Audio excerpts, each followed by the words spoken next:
गोकुल सिंह स्मारक महाविद्यालय की ऑनलाइन कक्षा में आप सभी बच्चों का स्वागत है। आज हम देखेंगे गद्य शिक्षण। आज हमारा डीएलएड सेकेंड सेमेस्टर में टॉपिक होगा गद्य शिक्षण। गद्य शिक्षण।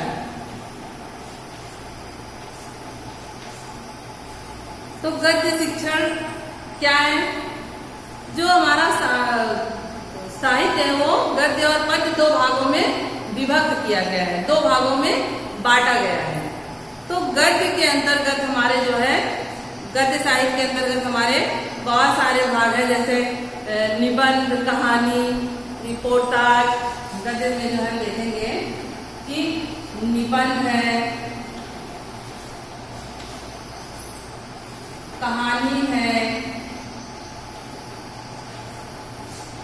निबंध, कहानी, संस्मरण,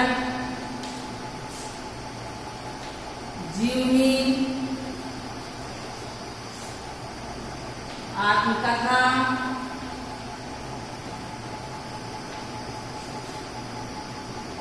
यात्रा वृत्तांत,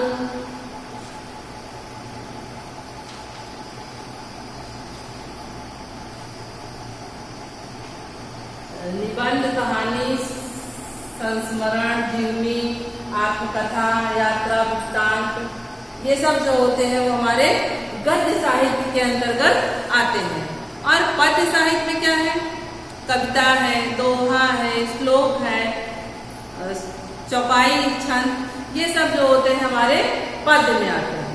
तो गद्य साहित्य का प्रारंभ जो हुआ है वह गद्य साहित्य का सबसे पहले हम देखेंगे कि गद्य का हमारे जन्म कब हुआ है। तो गद्य का जन्म जो होता है वो 19वीं शताब्दी में हुआ है। कब हुआ है? 19वीं शताब्दी में।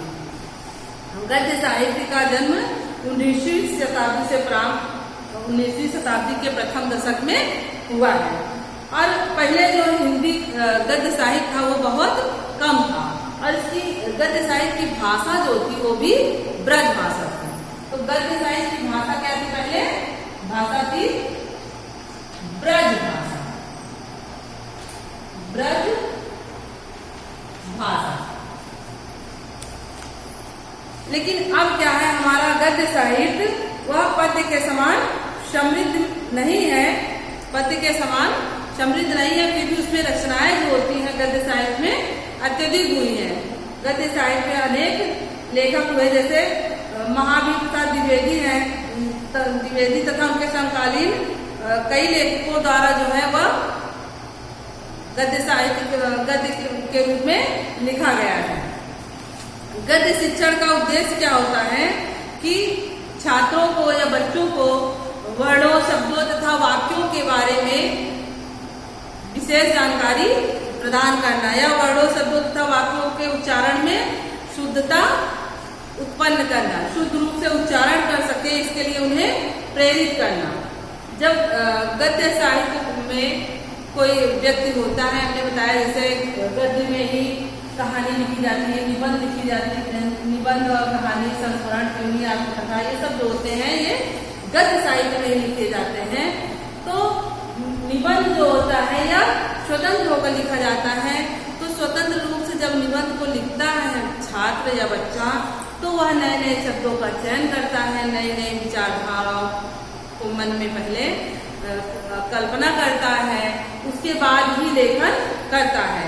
तो गद्य साहित्य का तात्पर्य होता है, गद्य साहित्य का उद्देश्य होता है कि वह बच्चों को वर्णों, शब्दों तथा उच्चारण की शुद्धता का विशेष ज्ञान दे। उसके बाद छात्रों में विचारों, शब्दों, लोकोक्तियों, मुहावरों, कथाओं, इन सब के क्रमों को जो है, इन सबको विशेष रूप से विस्तार करना। छात्रों के विचारों को जो है, विचारों, शब्दों, लोकोक्तियों, सूक्तियों और कथाओं को क्रमशः विस्तार करना, उन्हें बढ़ाना।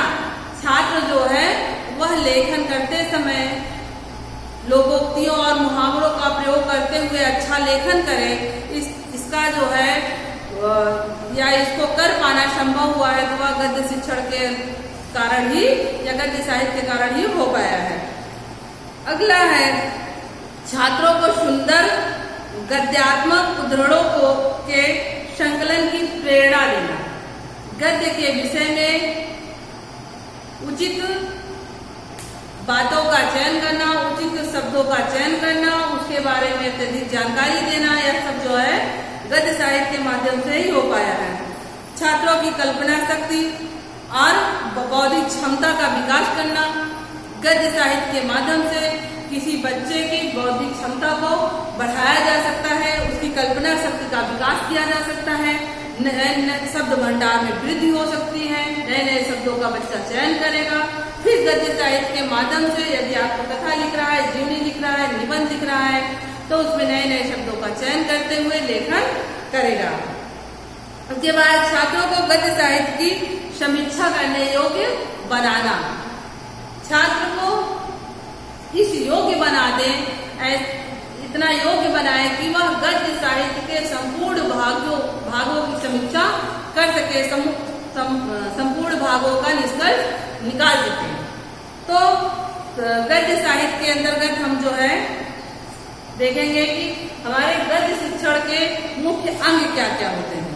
इसमें से पहला है वाचन, दूसरा है व्याख्या। गद्य शिक्षण के अंग के अंतर्गत हम देखेंगे कि गद्य शिक्षण का अंग क्या क्या है। गद्य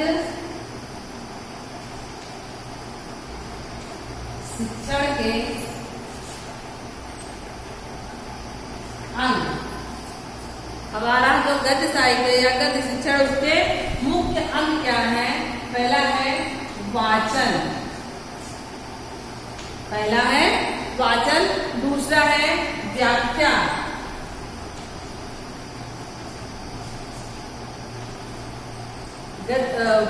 वाचन, व्याख्या, और अगला है विचार विश्लेषण। तीसरा है विचार विश्लेषण। इस प्रकार से गद्य शिक्षण के मुख्य अंग है पहले वाचन।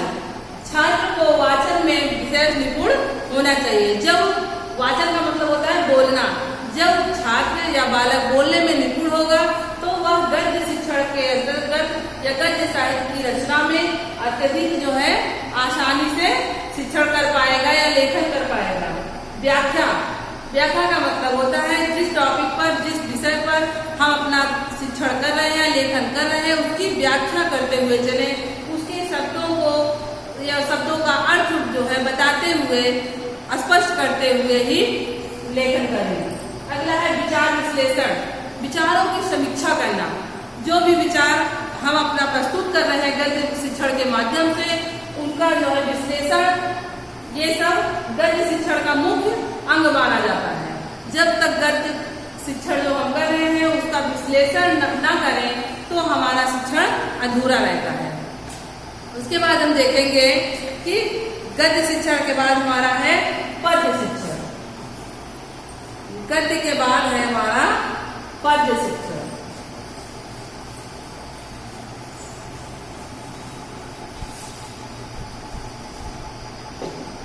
पद्य शिक्षण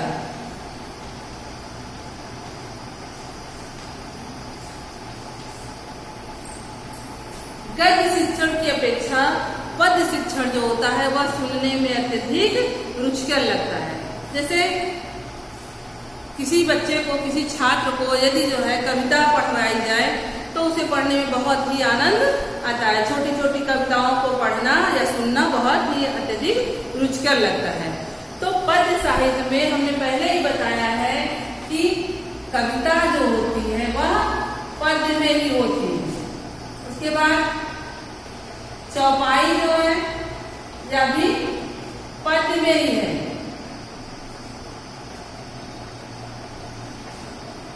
छंद जो है यह भी पद्य में है। तो दोहा यह भी पद्य में है।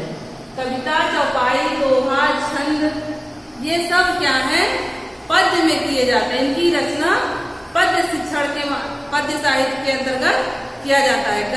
गद्य में हमने बताया आपको कि नाटक, कहानी, निबंध, आत्मकथा, जीवनी, रिपोर्टाज, संस्मरण, ये सब जो होते हैं वो गद्य शिक्षण के अंतर्गत आते हैं, गद्य साहित्य में लिखे जाते हैं। और कविता, दोहा, चौपाई, छंद, ये सब जो होते हैं ये पद्य साहित्य के अंतर्गत लिखे जाते हैं। हिंदी में काव्य, पद्य और कविता प्रायः पर्यायवाची शब्द है। काव्य का जो है, काव्य को ही हम पद्य और कविता प्रायः ये सब जो है पर्यायवाची शब्दों के रूप में प्रयोग करते हैं। जैसे हमने बताया था कि पद्य की परिभाषा दिया है सबसे अच्छी जो है आनंद वर्धनाचार्य ने। आनंद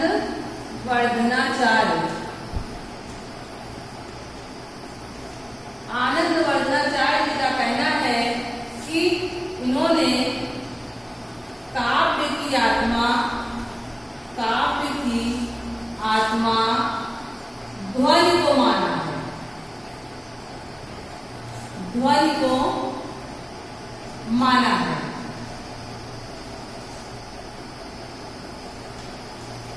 काव्य मतलब वही है पद्य। काव्य का मतलब वही पद्य है।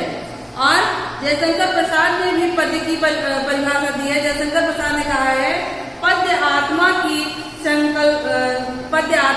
संकल्पनात्मक अनुभूति है। जयशंकर प्रसाद ने कहा है कि जयशंकर प्रसाद ने कहा है कि पद्य आत्मा की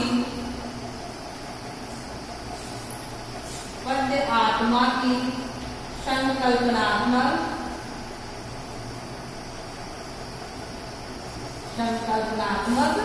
अनुभूति है।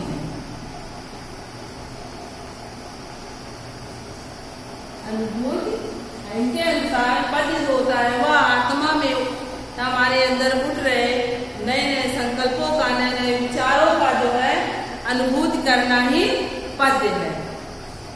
यदि जो है रचयिता जो होता है उसके मन में जो भी विचार जो है उत्पन्न होते हैं उन्हीं को व्यक्त करता है, तो वह पद्य के माध्यम से ही व्यक्त कर पाना संभव हुआ है। पद्य के माध्यम से ही मन में उठ रहे या आत्मा में उठ रहे नए नए संकल्पों का, नए नए विचारों का प्रकटीकरण जो होता है वह पद्य के माध्यम से ही होता है। अब हम देखेंगे पद्य की शिक्षण या पद्य का उद्देश्य क्या होता है। तो पद्य का उद्देश्य यह होता है कि विद्यार्थियों में पद्य के प्रति रुचि उत्पन्न करना, रुचि और प्रेम उत्पन्न करना। पद्य साहित्य का या पद्य शिक्षण का मुख्यतः उद्देश्य होता है कि जिसके माध्यम से विद्यार्थी या छात्र जो हो वह पद्य में विशेष रुचि ले। कविता में, दोहा में, चौपाई में, छंद में, इनमें उनकी विशेष रुचि उत्पन्न हो सके। यह पद्य शिक्षण के माध्यम से ही उत्पन्न किया जा सकता है। विद्यार्थी पूर्ण योग से, मनोयोग से पाठ को पढ़े और सुने, पढ़कर सुनकर उसका आनंद प्राप्त करें और पद्य शिक्षण के माध्यम से ही उचित गद्य का, आरोह और अवरोह का जो है काव्य साहित्य में जो उतार चढ़ाव होता है या गद्य जो होती है, यह सब पद्य शिक्षण के माध्यम से ही छात्रों तक पहुंचाया जाता है, छात्रों को बताया जाता है। या विद्यार्थियों को छंद, शब्द शक्ति, रस, अलंकार ये सब जो होते हैं वह इनके बारे में ज्ञान कराकर काव्य का पूर्ण रसास्वादन करना। पद्य शिक्षण के माध्यम से ही हम रस, छंद, अलंकार का भरपूर आनंद ले सकते हैं, उसमें रस की अनुभूति प्राप्त कर सकते हैं, उसको सुनकर आनंद की प्राप्ति कर सकते हैं। तो इसके बाद हम देखेंगे कि पद्य शिक्षण की विधियां क्या क्या है। पद्य को पढ़ने के लिए हमें किन किन विधियों का प्रयोग करना चाहिए कि इसके माध्यम से पद्य शिक्षण को अधिक उपयोगी बनाया जा सकता है। तो हम देखेंगे पद्य शिक्षण की विधियां। पद्य शिक्षण की विधियां।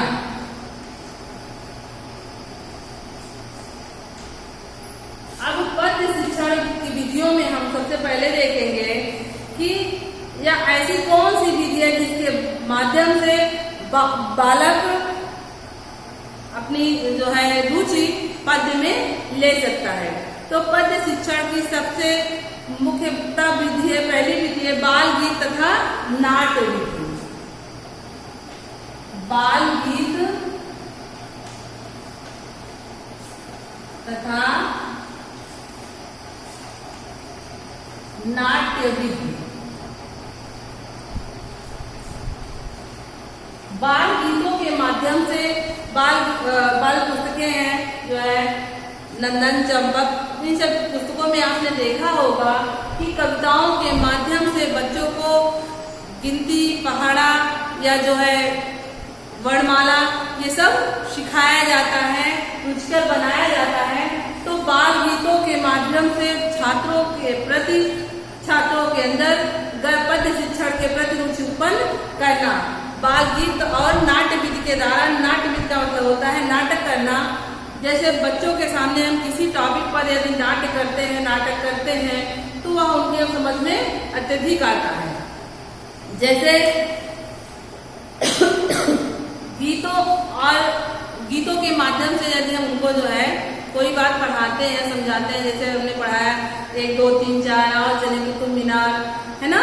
तो इस प्रकार से यदि हम शब्दों का प्रयोग करते हुए या बाल गीतों का प्रयोग करते हुए, नाट्य विधियों का प्रयोग करते हुए बच्चों को शिक्षण प्राप्त करें तो वह पद्य शिक्षण के प्रति अत्यधिक जो है जागृत होंगे और अत्यधिक उसमें रुचि लेंगे। दूसरा है हमारा बाल गीत तथा नाट्य विधि के बाद है अभिनय प्रणाली। अभिनय प्रणाली। अभिनय का मतलब होता है नाटक करना या नृत्य करना। जैसे यदि हम पढ़ाई के साथ साथ या बच्चों को जो पढ़ा रहे हैं उसके साथ साथ थोड़ा कला का भी प्रयोग करते रहें, जैसे अभिनय का भी उसके साथ प्रयोग करें तो वह बच्चों के समझ में अत्यधिक आता है। जैसे हमने कहा मछली जल की रानी है, अब हम खड़ी होकर बच्चों को सलाह करें मछली जल की रानी है, जीवन उसका पानी है, तो वह बच्चों के समझ में कम आएगा। और उसी को यदि हम अभिनय के माध्यम से यदि बच्चों के सामने प्रस्तुत करें, जैसे हमने कहा मछली जल की रानी है, तो इस प्रकार से यदि हम अभिनय करते हुए बच्चों के सामने कोई चीज प्रस्तुत करते हैं, किसी विषय के बारे में बताते हैं तो वह उनको अत्यधिक रुचिकर लगती है और पढ़ने में आनंद आता है। तो अभिनय प्रणाली के प्रयोग से पद्य शिक्षण को अत्यधिक लाभदायी बनाया जा सकता है या अत्यधिक रुचिकर बनाया जा सकता है। बच्चों के सामने हम कुत्ता बोला भौं भौं, बिल्ली बोली म्याऊं म्याऊं, तो इस प्रकार से एक्शन करते हुए क्रियात्मक ढंग से बताते हुए, दिखाते हुए, अपने शारीरिक संरचना का प्रयोग करते हुए, थोड़ा सा जो है एक्टिविटी करते हुए अगर बच्चों के सामने हम किसी विषय को पढ़ा रहे हैं तो वह उनके समझ में अत्यधिक आएगी। उसके बाद है शब्दार्थ कथन। अगला है हमारा शब्दार्थ कथन। शब्दार्थ कथन विधि। शब्दार्थ कथन विधि का तात्पर्य होता है कि स्कूलों में यही रोज को प्रणाली प्रचलित है कि इस प्रणाली के अनुसार जो होता है शिक्षक एक एक पंक्ति में आए हुए शब्दों को बताता नहीं है। आज आधुनिक जो है प्रणाली जो है हमारी शिक्षा की, उसमें यह बहुत बड़ा दोष है कि शिक्षक पढ़ाता चला जाता है लेकिन उस पाठ में, उस पंक्ति में आए हुए शब्दों को का अर्थ नहीं बताता है। तो अध्यापक को चाहिए कि जिस भी विषय को वह पढ़ा रहा है उस पाठ्य में, पुस्तक में आए उस पाठ्य वस्तु में या जो टॉपिक हम पढ़ा रहे हैं उस पंक्ति में आए हुए कठिन शब्दों का अर्थ बताते हुए जो है आगे बढ़ना चाहिए। तो शब्दार्थ कथन विधि का प्रयोग करते हुए पद्य शिक्षण का भी प्रयोग पद्य शिक्षण का भी कार्य करना चाहिए। पद्य शिक्षण करते समय हमें यह ध्यान देना चाहिए कि शब्दार्थ कथन का उसमें प्रयोग होना चाहिए। जो भी कठिन शब्दार्थ है उनका अर्थ बताते हुए ही आगे बढ़ना चाहिए।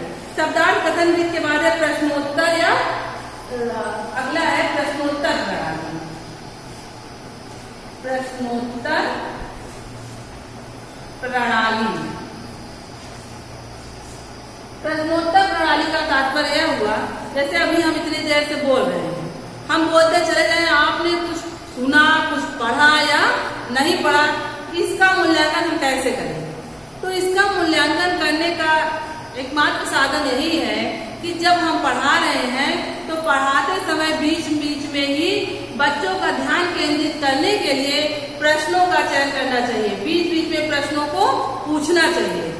तो यदि हम बीच में प्रश्नों को पूछ रहे हैं तो यह विधि जो होती है वह पद्य शिक्षण के अंतर्गत अत्यधिक लाभदायी होती है।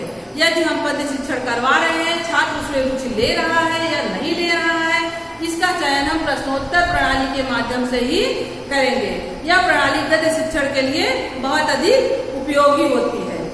इस प्रणाली इसमें जो होता है लंबी चौड़ी वर्णनात्मक कथात्मक जो ऐतिहासिक बातें होती हैं, ऐतिहासिक पद्य जो होते हैं, उनका मूल्यांकन करने के लिए हमें प्रश्नोत्तर प्रणाली का ही प्रयोग करना चाहिए। उसके बाद है व्याख्या प्रणाली। अगला है व्याख्या प्रणाली। व्याख्या प्रणाली जैसे हमने अभी यहाँ बताया शब्दार्थ कथन प्रणाली, उसी प्रकार से है व्याख्या प्रणाली भी। जिस शिक्षण को, जिस पद्य को, जिस पाठ को हम पढ़ा रहे हैं, उस वाक्यों का जो है उस सारांश का या पाठ का व्याख्या करते हुए ही अध्यापक को हमेशा आगे बढ़ना चाहिए। और उसके बाद है व्यास प्रणाली। व्यास प्रणाली। व्यास प्रणाली का तात्पर्य होता है कि अध्यापक जो होता है वह व्यास जी की तरह कथा बांटता जाता है और छात्र उसे सुनते रहते हैं। तो व्यास प्रणाली का तात्पर्य यही है कि इसमें अध्यापक जो हो वह पद्य शिक्षण को अभिनय के माध्यम से या नाटक के माध्यम से या सरल तरीके से बैठकर जो है पढ़ाएं और उसका सस्वर वाचन करें और छात्र जो हो वह भी अध्यापक के पीछे पीछे उसका सस्वर वाचन करें। उसके बाद होता है तुलना प्रणाली। अगला है तुलना प्रणाली। तुलना प्रणाली में है कि इसमें अलग अलग लेखक जो होते हैं वह एक ही विषय पे अपने अलग अलग विचार प्रस्तुत करते हैं। उनके विचारों को, अलग अलग विषयों को की तुलना करना। जैसे मैथिली शरण गुप्त जी ने ही नारी के बारे में कहा है कि अबला जीवन हाय तुम्हारी यही कहानी, आंचल में है दूध और आंखों में है पानी। मैथिली शरण गुप्त जी ने नारी के विषय में ही अपने विचार प्रस्तुत किए हैं। उन्होंने तो कह दिया कि अबला जीवन हाय तुम्हारी यही कहानी, आंचल में है दूध और आंखों में है पानी। लेकिन उसी नारी के ऊपर जयशंकर प्रसाद जी ने कहा है कि नारी तुम केवल श्रद्धा हो। जयशंकर प्रसाद ने कहा है नारी तुम केवल श्रद्धा हो। तो इसमें विचारों का तुलनात्मक परीक्षण किया जा रहा है, तुलनात्मक विश्लेषण किया जा रहा है। तो तुलना प्रणाली के अंतर्गत अलग अलग लेखकों के, एक ही विषय पर अलग अलग लेखकों के विचार का तुलनात्मक समीक्षा करना जो होता है वह तुलनात्मक प्रणाली के अंतर्गत आता है। उसके बाद है समीक्षा प्रणाली। अगला है हमारा समीक्षा प्रणाली। समीक्षा प्रणाली। समीक्षा प्रणाली के अंतर्गत हम देखेंगे इस प्रणाली का प्रयोग होता है वह उच्च कक्षाओं में होता है। निम्न कक्षाओं में समीक्षा प्रणाली का प्रयोग नहीं किया जाता है। इसका प्रयोग जो होता है वह डाल्टन योजना के अंतर्गत होता है। इस प्रणाली का प्रयोग जो है वह डाल्टन योजना के अंतर्गत होता है। इसमें शिक्षक का कार्य होता है केवल विधि में, इस विधि में शिक्षक जो होता है वह विद्यार्थियों की सिर्फ सहायता करता है। समीक्षा प्रणाली में अध्यापक सिर्फ छात्रों की सहायता करेगा और जो कार्य करना है वह छात्र स्वयं करेंगे। उसके बाद है आदर्श प्रणाली। अगला है हमारा आदर्श प्रणाली। आदर्श प्रणाली के बाद है रसास्वादक प्रणाली। रसास्वादन प्रणाली। तो आदर्श प्रणाली के अंतर्गत देखेंगे कि विद्यालयों में पद्य शिक्षण इसी प्रणाली से कराया जाता है। अधिकतर विद्यालय में पद्य शिक्षण जो होता है वह आदर्श प्रणाली के माध्यम से ही करवाया जाता है। इसमें कविता का जो है वाचन या व्याख्या जो होता है वह उसका मुख्य रूप से पूरा भाव विश्लेषण किया जाता है। अध्यापक कविता को पढ़ाता है और उसका भाव स्पष्ट करता है। तो आदर्श प्रणाली का प्रयोग अब जो है अत्यधिक अब विद्यालयों में किया जाता है। रसास्वादन प्रणाली का तात्पर्य है कि पद्य शिक्षण को पढ़ते समय यदि हमें रस की अनुभूति हो रही है तो वह रसास्वादन प्रणाली कहलाता है। कहने का मतलब हुआ कि पद्य शिक्षण करते समय आनंद की प्राप्ति हो रही है या नहीं। यदि आनंद की प्राप्ति हो रही है तो यह प्रणाली पद्य शिक्षण के लिए अत्यधिक उपयोगी है। अब हमने देखा कि हमारा गद्य शिक्षण क्या है और गद्य शिक्षण के अंतर्गत कौन कौन से विषय आते हैं, गद्य साहित्य के अंदर कौन कौन से विषय आए, पद्य साहित्य के अंतर्गत या पद्य शिक्षण के अंतर्गत कौन कौन से विषय आए, गद्य शिक्षण या पद्य शिक्षण का उद्देश्य क्या होता है। अब गद्य और पद्य शिक्षण के उद्देश्य के बाद आप पढ़िएगा गद्य और पद्य में अंतर क्या होता है।